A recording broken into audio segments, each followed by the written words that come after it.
Good afternoon, everybody. My name is Raquel. I'm the BD manager at Valiant Clinic. Thank you all for having us here today and to speak about such an important topic such as COVID, recommendations, and from vaccines. So Valiant Clinic is a multi-specialty premium hospital. We are located in City Walk. We have varieties of services at the hospital. Today I have with me Dr. Fabrizio. He's our consultant pulmonologist, and he will be talking about COVID-19 recommendations to avoid it from distancing and vaccines. I'll just hand it over to you, Dr. Fabrizio, if you can share your presentation. Thank you very much. Welcome to everybody. I'm Fabrizio Facchini, and but I'm seeing in the screen someone else. Please. So I will take over their if I can their imaging.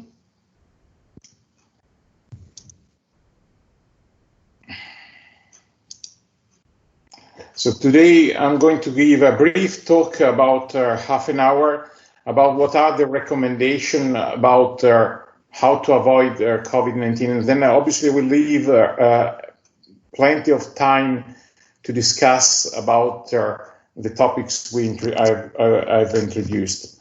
If there are difficulties, please raise your hands in the software. I will be able to show you. So can I start? Everybody is in? Yes, go ahead, Dr. Fabrizio, you can start. So today I will briefly say about actual situation with the COVID pandemic. We'll briefly mention about social distancing, the use of masks, the importance of hand washing and surface cleansing.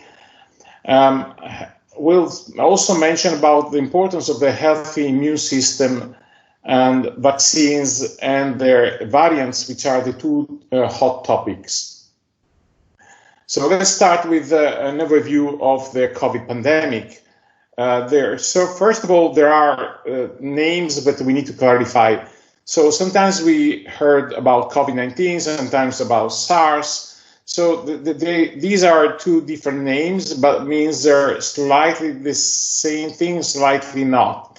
So SARS CoV2 means severe acute respiratory syndrome coronavirus, and is the official name of the virus, while COVID-19 is the disease caused by the coronavirus. And is part of the coronavirus is part of a group of viruses which are common in humans. And if we test, for example, people with common cold for virus, quite often we found in about 15–20% of the cases the coronavirus being the cause of the symptoms. So the coronavirus is called corona because it has a corona of proteins called spike protein. And they have identified the gene, which is an RNA gene of this protein within the virus. And it has been used, later on we'll mention about the use in the vaccines. So what is the current situation? Globally, 130 million people have been infected by the virus. And this means that about 2.5 million people passed away because of the virus. This makes a mortality of around 2%, 2.2%. This mortality is hugely variable depending on epidemiology. Means, for example, in countries like UK, Italy, Spain, France, where population is elderly population is quite prevalent, mortality is up to 8%. In UAE, we'll mention specifically, as part of the Middle East, we have a very, very different situation. The mortality rate is about 0.3%. Up to date, we had about 400,000 cases with 100,200 deaths. I want to also to see what is the effect of the COVID pandemic on the flu, because quite often I've been asked about flu vaccination. So, and indeed, in this 2020-2021 flu season, I haven't seen cases of flu at all. And the reason is because they are probably because of their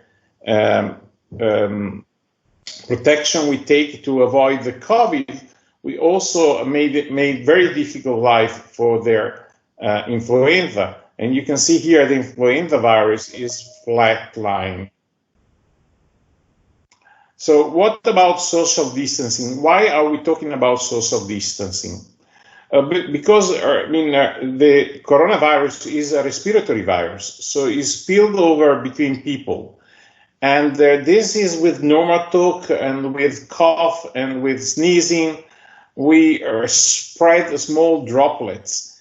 And these droplets can have different size. So there are droplets that are heavier and they have 100 micrometer size. And that is not, they don't go beyond 1 meter.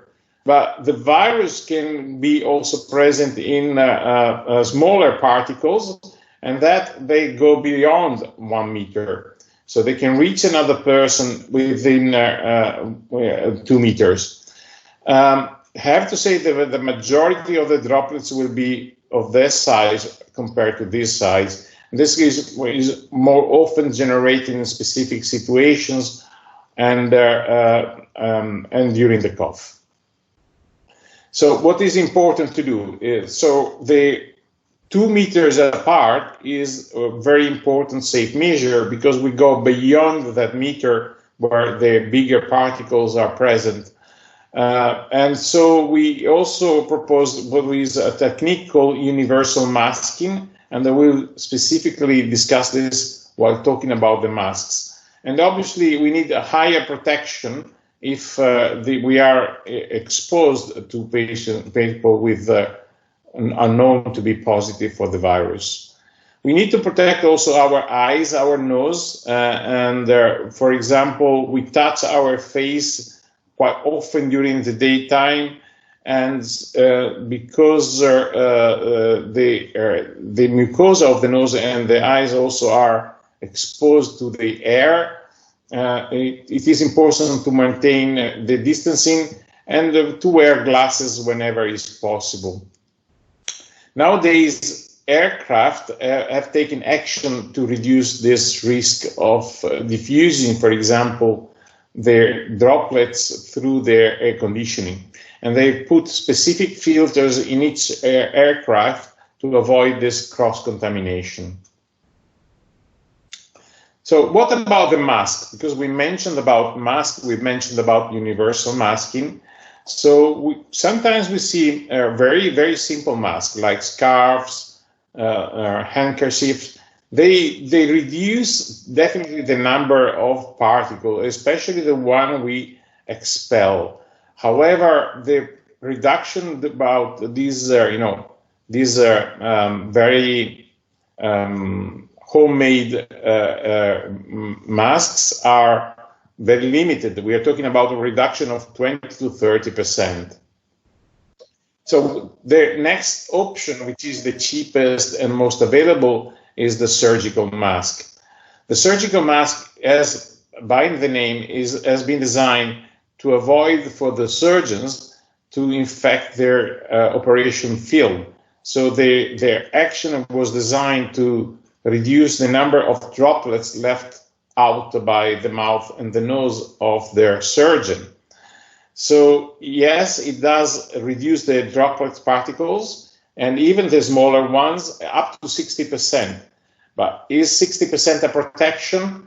No, it's not a protection if you are exposed to the virus, but it is a protection to avoid for other people to get infected by you. So it is effective in stopping you to spread their droplets. So then comes the terms universal masking. So using the surgical mask, you are protecting the others you are not protecting sufficiently yourself, because your protection is only 60%. So if everybody is using it, then the protection obviously comes very high, because then we are not stopping producing the droplets, and we don't need to filter the air we are breathing in. Obviously, when it comes for protection, then we need to use filtering masks. And these are effective only if they are properly fitted in the face. There is also a test called fitting test when it comes to professional.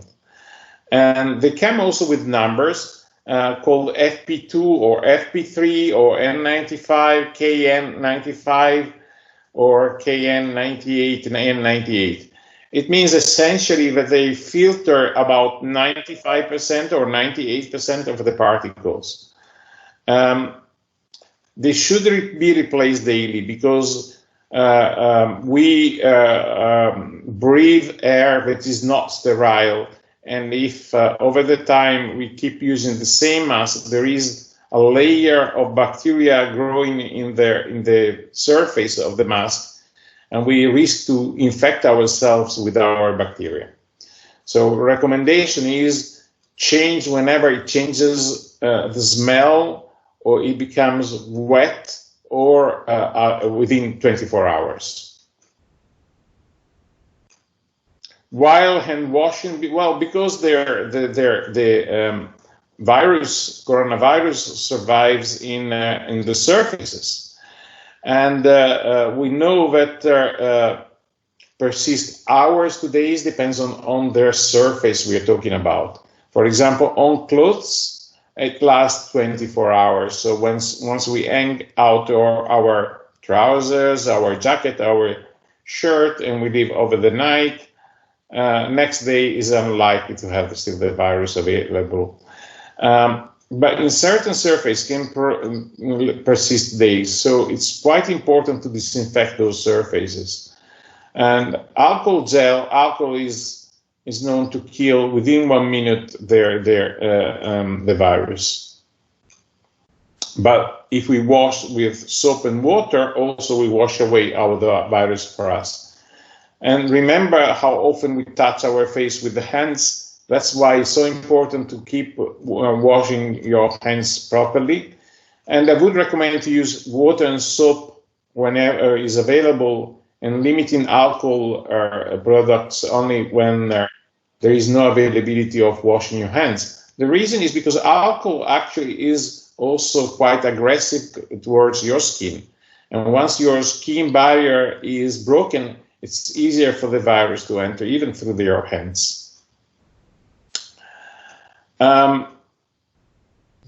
Let's talk about the immune system. We know that this virus makes an interaction which is quite important with the immune system.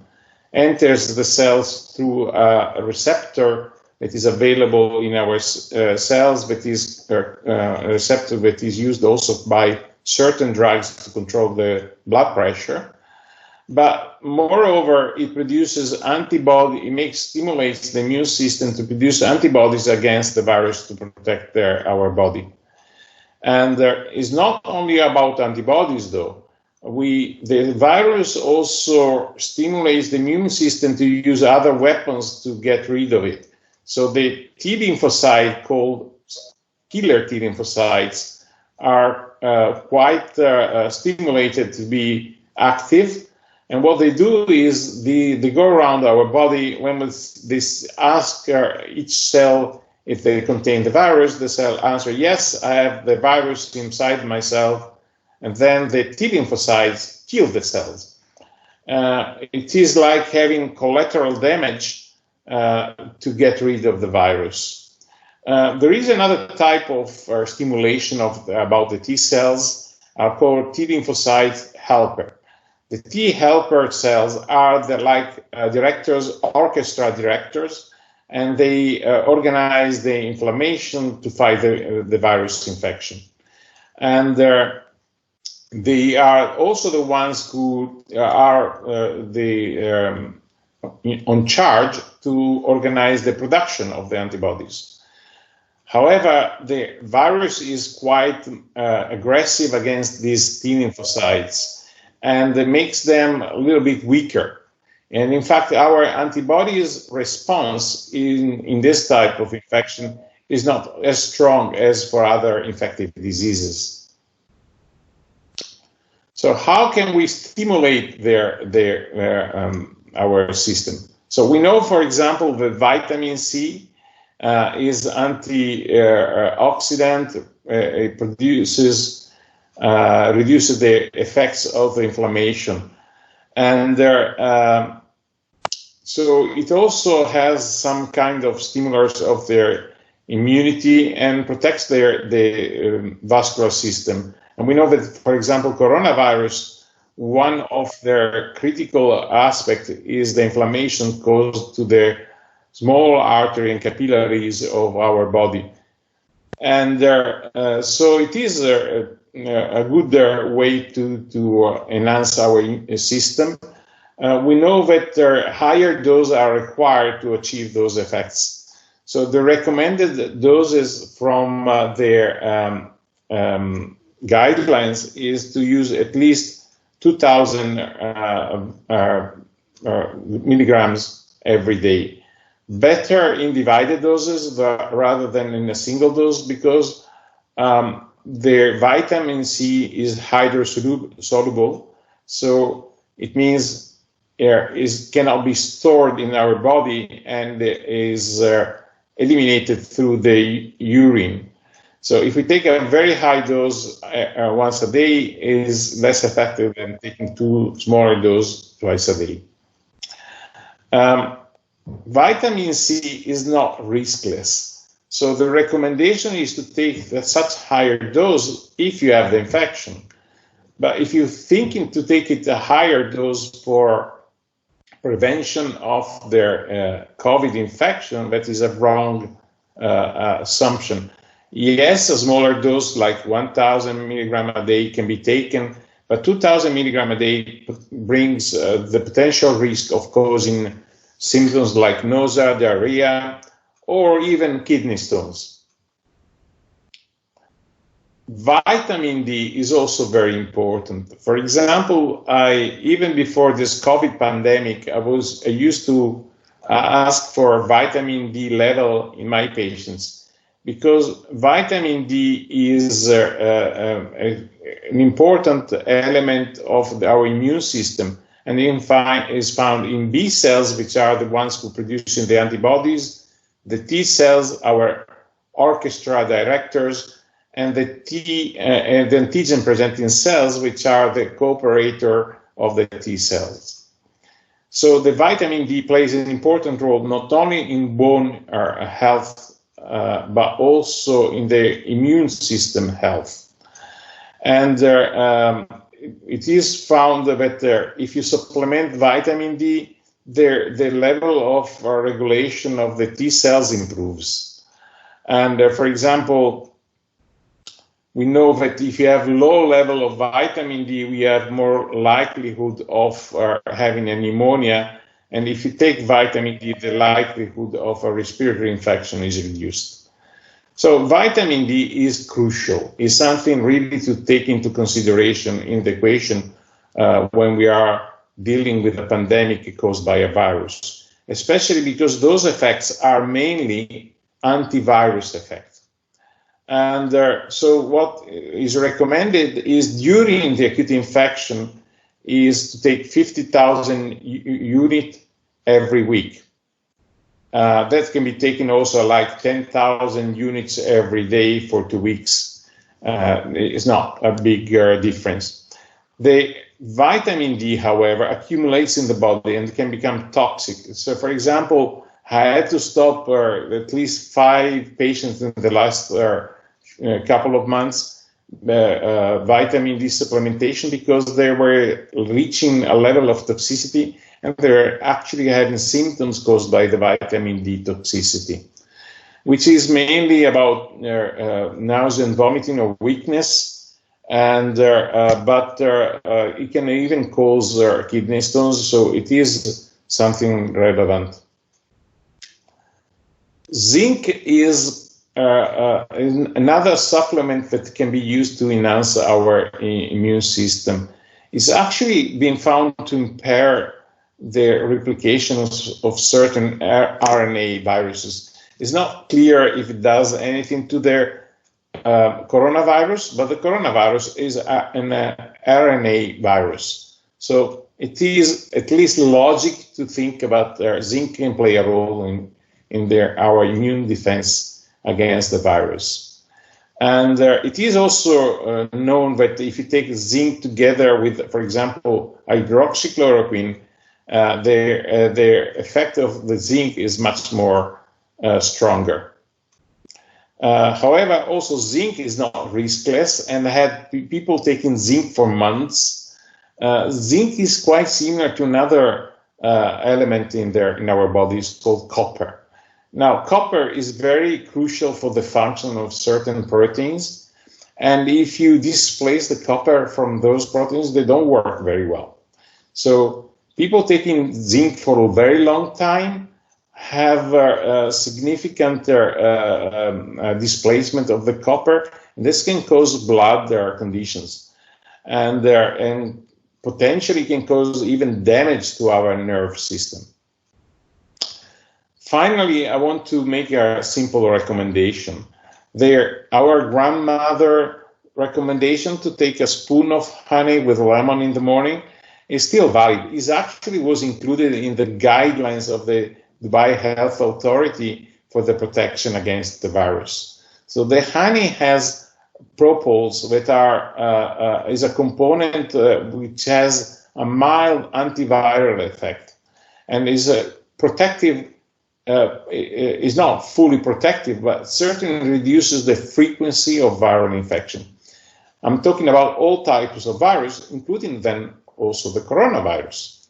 So unless you have diabetes, obviously, a spoon of honey in the morning, or taking a tea with honey and lemon is recommended for enhancing your immune system.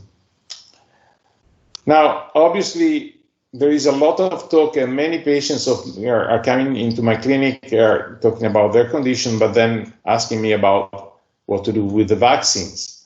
And here today, I'm going to give you some more information about the vaccines. First of all, vaccines are very important. For example, when polio was causing significant disability and deaths, the arrival in the late 50s of the Salk vaccine nearly extinguished the polio. And so since then, we don't see any more polio in the Western countries. And the same is even for measles. Measles had much higher mortality. And again, with the arrival of the vaccine, the mortality dropped significantly, and the number of cases also dropped significantly. And now we have only recurrence of the condition when the number of people choosing not to get the vaccine increase in a community.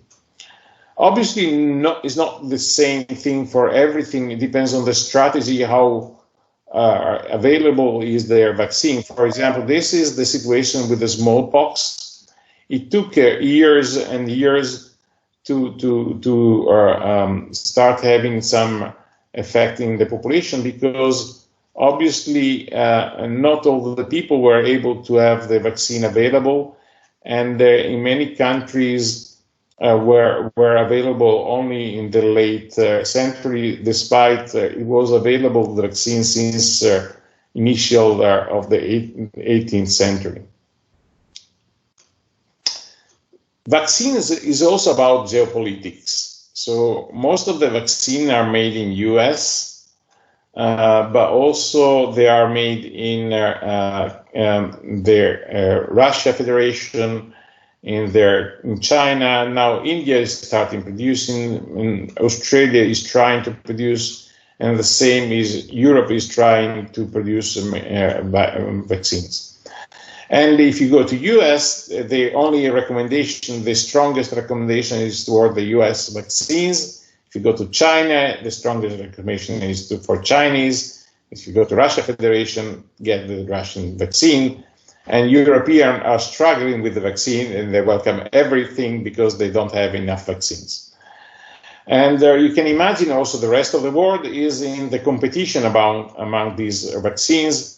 And for example, the Chinese are giving the vaccine to their friend countries, and so it plays a role in geopolitics. So talking about vaccines, we need to understand that not all the vaccines are the same thing. They are made in a different way. So first of all, we have inactivated vaccines. We don't have at the moment any live attenuated vaccine. And the main two are the Chinese one, Sinopharm and Sinovac. I will mainly focus on Sinopharm because they are quite similar, but the Sinopharm was able to be produced more stronger immune system reaction. Then we have a big group of vaccines which are produced through delivery of genetic code through a virus. Specifically, they're using an adenovirus. The adenovirus is the common virus for common cold. And it's available in sympathy. Sorry, I need to drink a little bit of water.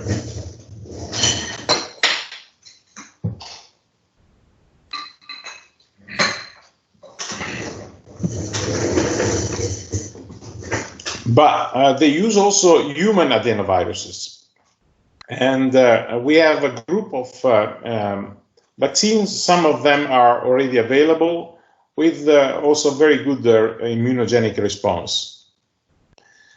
Then in the near future, we will have very soon a newer group of vaccine called Novavax. It's a vaccine that is able to produce only the most immunogenic protein, and then conjugating this protein with another compound makes this protein able to elicit an immune response. We also have finally their new technology developed by Pfizer, BioNTech, and Moderna about delivery of RNA producing the spike protein directly to our bodies. And we will talk mainly about these ones. So first is Pfizer and Moderna are the same thing. They are quite similar. What they did is they produced selected the part of the genome of the virus. They make a packet of fat called polyethyl glycol, and they deliver this part of the gene of the virus, only this part of the gene of the virus, which is able to produce the protein that makes the immune response in our body. Now, the RNA is incorporated in the cells of our body. The cells are then they start producing the protein, and the protein elicits the immune response. The RNA is not stable, so it will last in our body for only for a few days. The difference between the two is mainly about how is the compound preserved. So while the Moderna can be stored in -20 degrees, otherwise can be destroyed. Pfizer requires much lower temperature, about 70 degrees, and this has brought some issues with the cold chain. They are very effective, and I want to show that the protection, when we say effectiveness, is about the protection number of people who are protected. Okay, so when we say 95% effective, means that 95% of the people who take the medication after the second dose are protected from severe disease. not from infection, not from mild disease. 95% means that 1 in 25% will not be protected.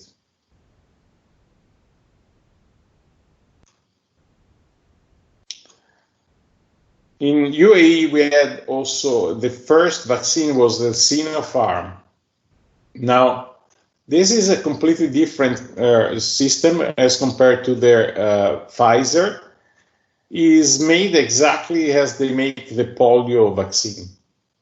So they culture the virus, then they collect the virus, they destroyed it, and the whole proteins are injected there in our body to produce the immune system. They use a strain from the Wuhan, and I will strengthen why I'm specifying this later on. So the immunogenicity of the Sinopharm was better than the Sinovac, and that is why it's more widely available. It is they didn't publish the results though, and the protective efficacy is about 79%, but let's say 80%. In UAE trial, the protection was 86%. So now, what is 80% means that 20% are not protected from severe disease, and 20% means 1 in 5. So every 5 vaccines, 1 is not protected.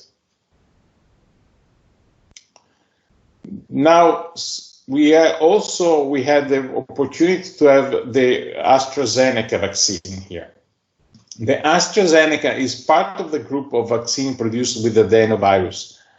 This is a sympathy adenovirus that has been modified in the lab to be non-replicating virus. Requires a storage at common fridge temperature, and requires 2 injections for the protection. It reaches a 90% protection and around a 70% protection after the single injection. It has produced only mild symptoms and very, very, very rarely only severe symptoms. The problem with the AstraZeneca vaccine, but not many people were included in the elderly population in their study. So most authorities were very doubtful about prescribing this medication, this vaccine, in people who were not tested during the trial. And if you compare the number of patients in the trial of the AstraZeneca to Moderna and Pfizer one, the numbers are much lower. And so also remember also the geopolitics. AstraZeneca is Swedish and English vaccine. The Food and Drug Administration asked a harder level of evidence to get approved in the USA. Recently also we heard about the rumors about the Sputnik 5 arriving in the country. And now Sputnik 5 is again an adenovirus vaccine. So this is a human adenovirus, and they use 2 types of adenovirus. And the reason they use 2 types of adenovirus is because being a human adenovirus means some people might have had the cold infection and have antibodies against the virus they use to deliver the protein, the gene for the production of their immune response. And so, obviously, if you have antibodies against the adenovirus used to deliver the gene for the spike protein, then you destroy their vaccine before it reaches its effect. So they made a large study, and they showed that about 91% of the people are protected by their vaccine. Bear in mind, when they say protection against severe cases 100%, means of the 91% where the vaccine is effective, 100% are protected by severe cases. So it means the protection is 91% essentially. That also reflects in the fact that 1 in 10 is not protected by the vaccine. It has the advantage to have a low cost and be preserved in a fridge temperature. There are other vaccines that are not yet available in the country, but they are going to be very soon. For example, the Belgium and American Janssen and Johnson & Johnson. This has shown an efficacy only after the first dose, similar to that of the Oxford AstraZeneca one, around 60 to 70%. I want to show you the difference between different regions of the country. For example, South Africa has the lowest. Latin America, which includes Brazil, has the middle, and the highest level of efficacy is in the USA. They are trying to see if this level of efficacy is going to improve with the second dose, similarly to what AstraZeneca made for its vaccine. It's already been approved for single dose in USA, and probably we will have similar results of the AstraZeneca vaccine with the second dose. Another very promising vaccine is Novavax, and I want you to remember this name. It's made there not delivering any genetic code in your body, but delivering protein, which are associated with a special compound, microscopic particle, to make it more immunogenic. It has shown a very high efficacy. Again, look at the difference, the regional difference between efficacy, 90% in Britain, 60% in South Africa. It is also stored in very low, in normal temperature, fridge temperature, and requires 2 doses. And they're still finishing their phase 3 trial to show the efficacy completely. Now, often I have patients who had the COVID and they ask me what to do. When can I get a second vaccine? Should I get a second dose of vaccine? So first of all, in the first 3 months post-infection, it's very rare to see reinfection. Very rare doesn't mean impossible. The second thing is, when you get infected and if you take a vaccine, your immune system gains and becomes stronger against the virus.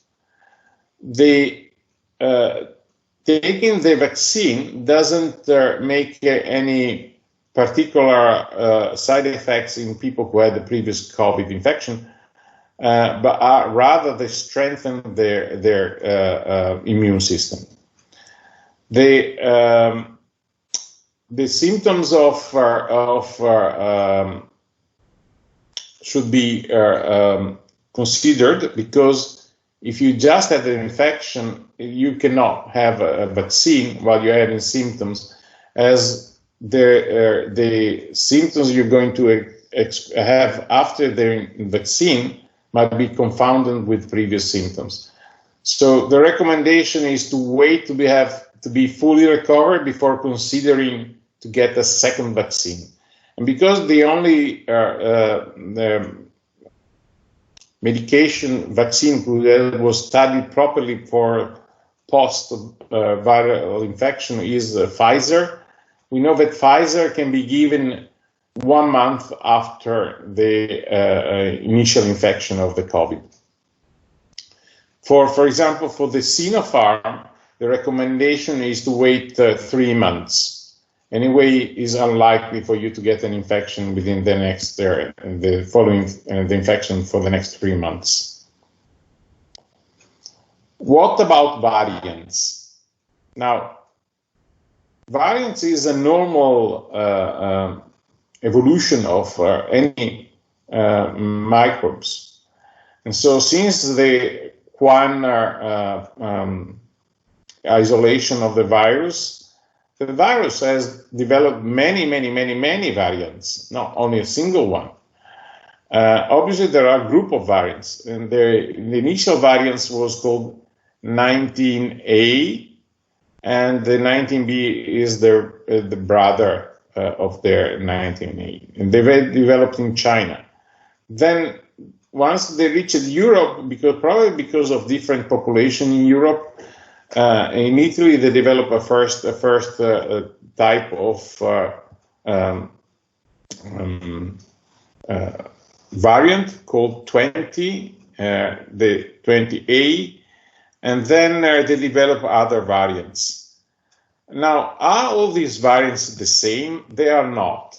And there is some specific variants which have a different effect.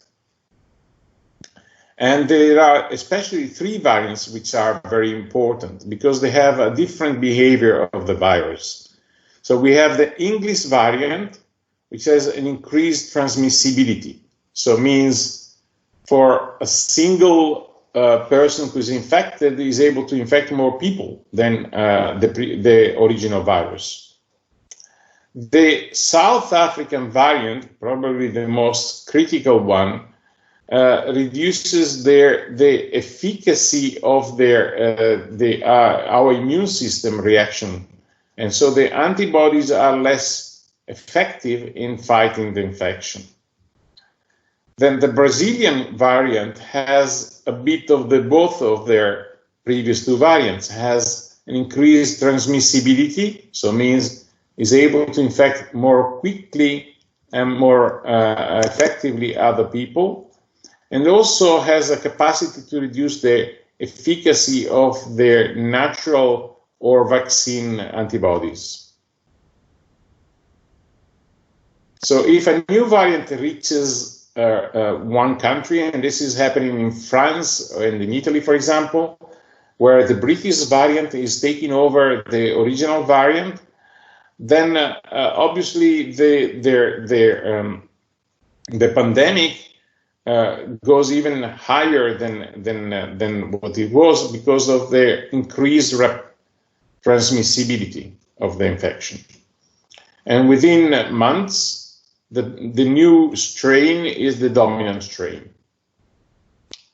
So it's very important to detect variants in a population. And so it is important to maintain all the distancing, and because we know that more spread, more cases, more people will die of the virus. Thank you. Now, two questions. Let me if anyone has any questions, please type it in the message box on the MS Teams, and Dr. Fabrizio will respond to it.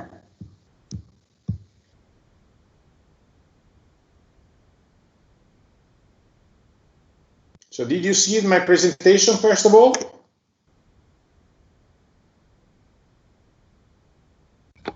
Hi, Yes. Dr. Fabrizio. This is Catherine in AES. Just while we're waiting on some questions to come in, just want to say thank you on behalf of our clients at AES, and it was a very informative session.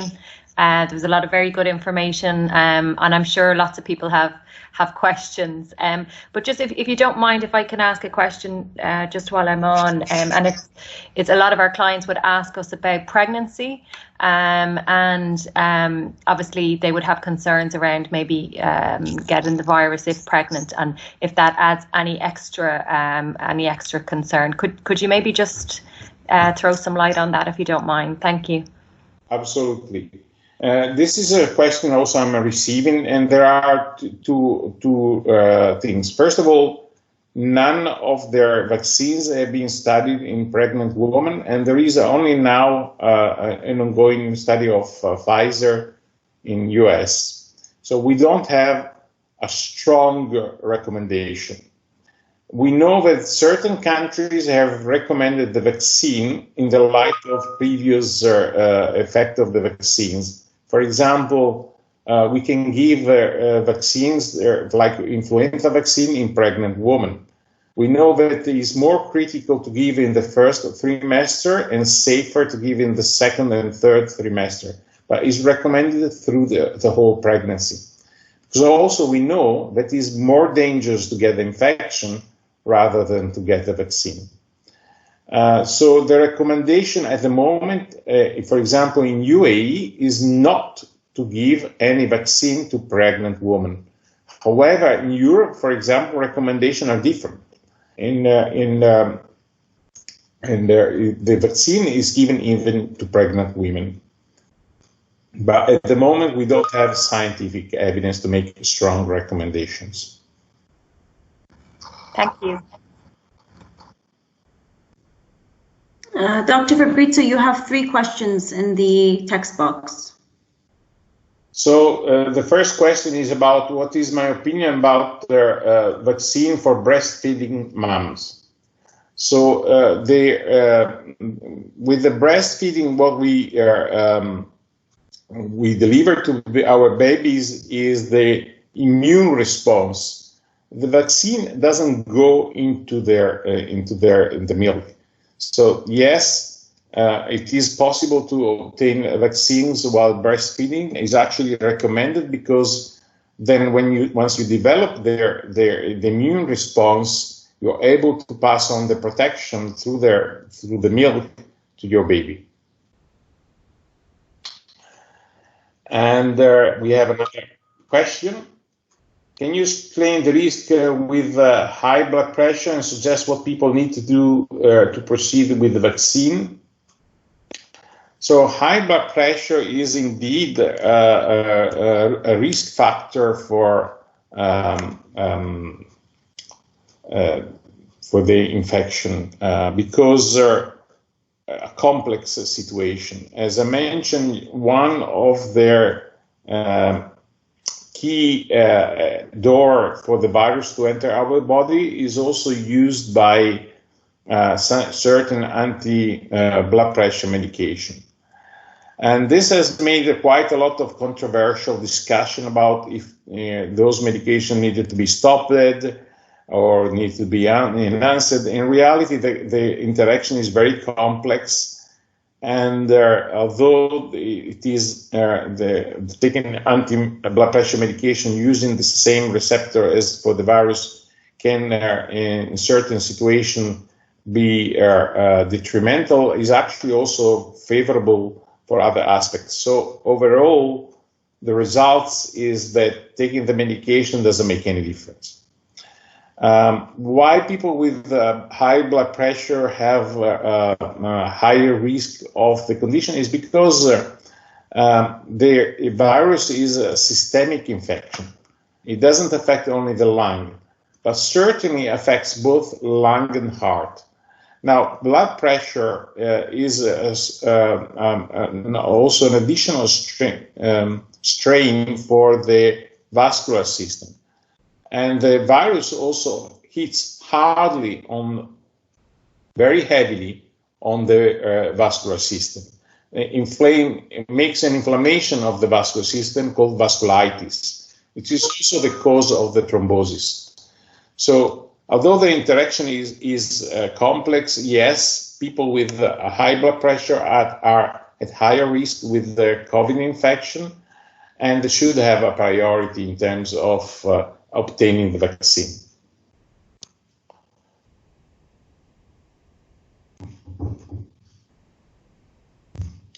I have a question about does any other vaccine to be avoided while on corona vaccine is not a very clear question, to be honest. So my interpretation of the question is about if is it appropriate to take a different type of vaccine while having taken the first shot of another one.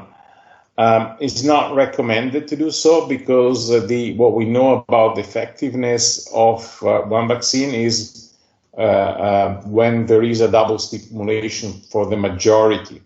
Even the one who was designed to have only a single shot, like the Janssen of the Johnson & Johnson, is now being studied to have a second shot to elicit the immune response. So the recommendation is to maintain at least for the 2 shots. Now, the second question is, what happens if you are one of the fewest who doesn't have a sufficient immune response after the 2 injections. So in this case, some recommend a 3rd injection of the same vaccine. I'd rather suggest to change the vaccine. Different way of stimulating the immune system can obtain a much higher chance to get your immune system stimulated. There is another question about if it's appropriate to wait 1 year before taking a vaccine. Now, when some of my patients ask me, doctor, we don't have yet strong or scientific evidence. So first of all, we have a lot of evidence. What we don't have is the long-term evidence, because obviously only 1 year has passed since their infection reached our country. So the recommendation is to take the soonest as possible the vaccine, because the risk of getting the infection is incredibly higher than the risk of taking a vaccine. And so we don't need to wait for the most effective vaccine while the pandemic is ongoing. So recommendation is get the first available vaccine as soon as possible.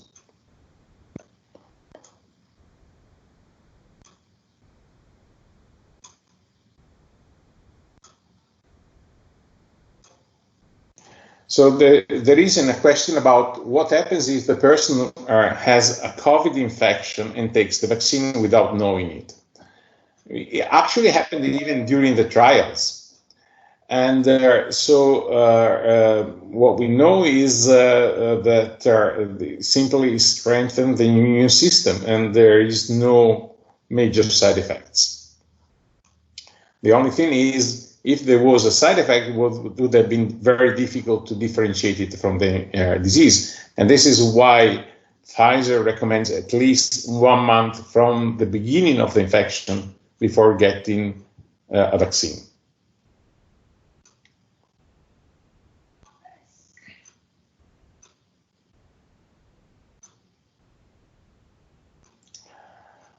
I don't see other questions, so feel free to raise your hand or say write in other questions if you have any.